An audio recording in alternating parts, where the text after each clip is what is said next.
balik lagi sama gue Jody Ang di Binus Sastra Jepang Podcast. Tentunya tanpa Afkar dan juga tanpa Sharon. Jadi kali ini kita ngomong lagi sendirian seperti minggu lalu. Ya, podcast sendiri, bahas sendiri.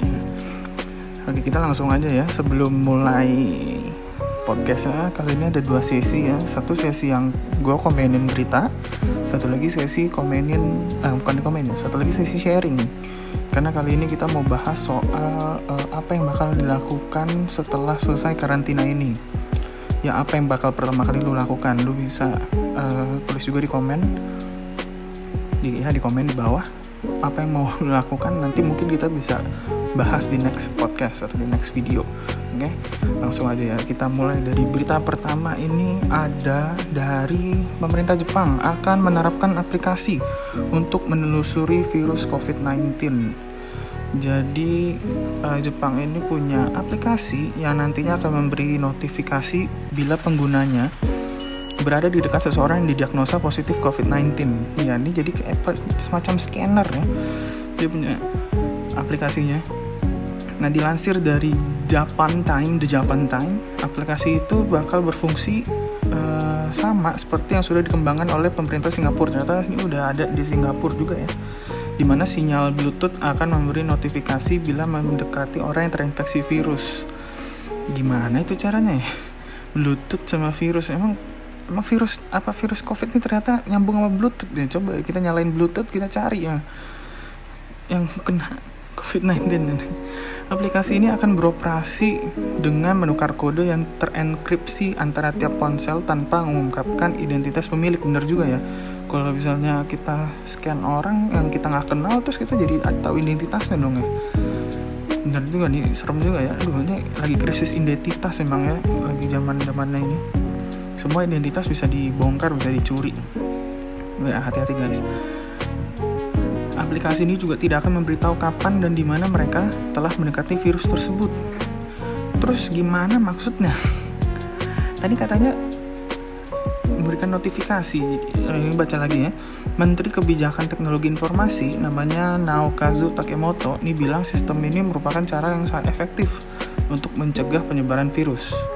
Oke. Tapi aplikasi ini memiliki beberapa masalah di privasi data. Bener banget Pak, bener. Jadi untuk menghindari penyalahgunaan hanya pejabat publik. Oke. Sekali lagi ada kasta-kasta yang membedakan. Pejabat publik doang yang diizinkan untuk mengeluarkan informasi. Mengeluarkan informasi diagnosis pengguna.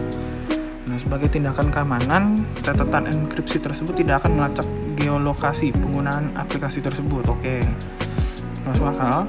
Aplikasi ini direncanakan akan dirilis pada bulan Mei. Ini sudah masuk bulan Mei, sudah ke tanggal ketiga. Aduh, ada motor lewat. Nggak kedengeran kan? Ya.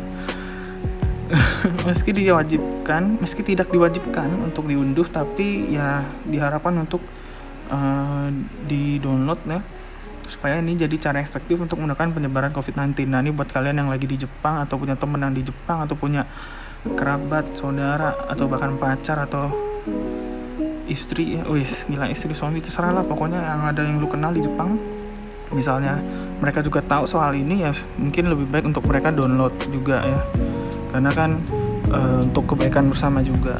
Nah, di berita kedua dari Shinzo Abe lagi ya, bapak kita semua, enggak sih. Shinzo Abe, Perdana Menteri Jepang ini memberitahu bahwa bantuan uang tunai yang nantinya mau dikasih ini ditunda di banyak kota. Nah, bantuan uang tunai ini sebesar 100.000 yen ini mulai direncanakan dikasih dari awal bulan Mei. Tapi ini agak sedikit ada kendala karena ada pandemi COVID-19 ini yang sulitnya administratifnya. Banyak kota yang tengah sibuk menerapkan langkah-langkah untuk menghadapi masa sulit di bawah keadaan darurat nasional yang rencana akan diperpanjang hingga awal bulan Juni mendatang. Iya, katanya sih memang selesainya atau diprediksi ya ini bakal reda itu Juni-Juli. Jadi ya siap-siap aja. Juni-Juli itu kayak apa ya, kalau misalnya ternyata nggak sesuai ekspektasi ya udah. Nah, Kamis lalu berarti tanggal 30 ya, tanggal 30 Parlemen menyiapkan anggaran ditambahin tadi yang 100.000 yen ditambah lagi 25,69 triliun yen untuk keadaan darurat, termasuk untuk bantuan uang tunai. Gila, ini gede banget, duit apa nih, gede banget. Astaga. Kota Wakayama guys, Wakayama merencanakan akan memberikan bantuan uang tunai pada bulan ini. Sementara di Kobe, bantuan tersebut akan diprioritaskan untuk keluarga yang punya anak-anak terlebih dahulu. Nah, kalau di Jepang banyak anak banyak rezeki ya jadinya ya. Iya, beneran deh. Punya anak di Jepang aja makanya, jangan di Indonesia. Enggak lah. Kota-kota lain termasuk Shizuoka, Osaka, dan Hiroshima dikatakan akan segera mengimplementasikan program ini pada bulan Juni atau lebih lambat. Sementara kota lainnya termasuk Sapporo, Nagoya, Yokohama, Tokyo, dan Shinjuku, cepetan gue ngomongnya, masih belum memberikan informasi kapan mereka akan memulai program bantuan ini. Banyak kota-kota di Jepang mengatakan bahwa mereka membutuhkan waktu lebih untuk menyelesaikan semua keperluan yang dibutuhkan untuk program ini. Oke, ya ditunggu aja ya yang punya atau yang lagi tinggal di kota-kota tersebut yang gue sebutin tadi. Tunggu aja karena nggak mungkin dibatalin ya. Ya, kayaknya malu banget sih kalau misalnya ternyata nggak jadi ya. Kayaknya sih nggak mungkin. Shinzo Abe lagi yang ngomong masa tiba-tiba nggak jadi. Nah, ini agak melenceng sedikit dari bahasan tadi, tapi tetap masih soal Jepang. Kali ini ada urban legend atau kultur namanya Chopirako ya, CHOPIRAKO. Yokai rumah baik hati pembawa keberuntungan. Nah, mungkin ada banyak yang bertanya-tanya apa bedanya yokai, yurei, bakemono, kaijin, apalagi ya, pokoknya yang semacam makhluk mistis yang namanya mirip-mirip ya, yokai, yurei, terus apalagi sih, banyak deh ya. Itu kita mau bahas lagi tapi nggak sekarang, mungkin nanti iya. Nah, coy lagi. Chopirako ini mirip sama yokai namanya Zashiki Warashi. Kalau kalian pernah belajar kultur Jepang atau kalian tertarik sama mistis urban legend Jepang, mungkin kalian nggak asing dengan nama Zashiki Warashi. Nah, yokai yang menjelma anak kecil ini lebih bercahaya dan sangat cantik. Oke, tolong Chopirako, tolong ke rumah saya. Kehadiran yokai ini dipercaya dapat mendatangkan keberuntungan dan nasib baik. Jadi ini gambaran yokainya ini seorang anak kecil pakai baju yang bercahaya. Mungkin bajunya baju neon yang zaman sekarang kali ya. Estetik bajunya jadinya. Nah, secara fisik yokai ini tadi yang gue bilang ya, bajunya berkilauan, terus tubuh mereka jadi lebih baik daripada kehidupan yang sebelumnya. Ya, biasanya nih Chopirako ada di rumah-rumah yang ditinggali oleh keluarga kecil, misalnya ayah, ibu, dan satu anak. Ya, yang cuman segitu doang ya. Zashiki Warashi atau Chopirako ini merupakan arwah anak-anak yang dipercaya sebagian warga prefektur Iwate. Jadi setiap prefektur itu biasanya beda-beda. Sama kayak di Indonesia juga, setiap daerah pasti punya mitologi atau urban legendnya masing-masing. Biasanya yokai ini adanya di gudang. Karena baik hati, yokai ini biasanya jadi membawa keberuntungan bagi sang pemilik rumah. Jadi justru bukannya rugi punya setan atau punya hantu di rumah, tapi malah hoki karena katanya yokai ini malah mendatangkan rezeki, membawa keberuntungan, kebahagiaan bagi keluarga yang ditinggali di situ. Nah, katanya menurut legenda, Chopirako ini merupakan reinkarnasi dari anak kecil keluarganya orang kaya yang telah meninggal dunia. Makanya bajunya bagus dan bercahaya. Bener juga. Gitu. Jadi ya banyak juga ya penginapan di Jepang yang katanya mereka ngaku-ngaku di tempatnya itu didiami oleh Chopirako, biar para tamu tuh datang penasaran terus jadi mencari keberuntungan. Jadi biasa orang-orang tamak, orang-orang rakus gini, biasanya kalau di film-film horor malah kena sial. Biasanya. Nah, ya itulah bahasan random karena gue ngomong sendirian. Jadi gue cari aja apa yang kayaknya menarik, apa yang lagi trending sekarang, gue cari aja. Nah balik sama yang gue bilang tadi, kayaknya kalau misalnya udah selesai nih karantinanya, mungkin gue pertama kali melakukan aktivitas seperti biasa dulu.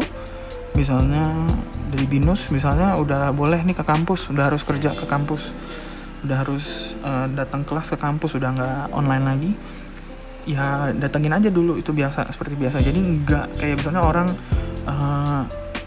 selesai karantina nih langsung pergi-pergi, langsung traveling, langsung nonton, langsung ini, langsung itu. Yang punya pemikiran seperti itu nggak lu doang. Jadi misalnya kalau lu mau pergi ke tempat hiburan, sudah pasti ramainya minta ampun. Gue aja gak bisa ngebayangin ya, jalanan semacet apa pas pertama kali dibilang lu boleh keluar rumah, udah selesai karantinanya, COVID-19 udah gak ada. Lu bayangin semacet apa itu jalanan. Gue sih udah gak bisa bayangin, apalagi jalanannya BINUS ya, mohon maaf nih. Wah, gila sih, gue gak bisa bayangin. Mungkin gue mesti sabar-sabar, karena selain hari biasa aja udah macet ya, apalagi ini udah kayak ibaratnya bendungan dipecahin langsung buar, langsung airnya mengalir kenceng gitu ya. Jadi kalau gue misalnya Sabtu Minggu juga tetap gue di rumah, ya paling minggunya ke gereja gitu ya, atau Sabtunya sih biasanya tetap di rumah, karena gue bakal nunggu sampai keadaan reda. Iya, jadinya kayak 2 kali gue nunggu reda COVID-19, gue nunggu reda lautan manusia.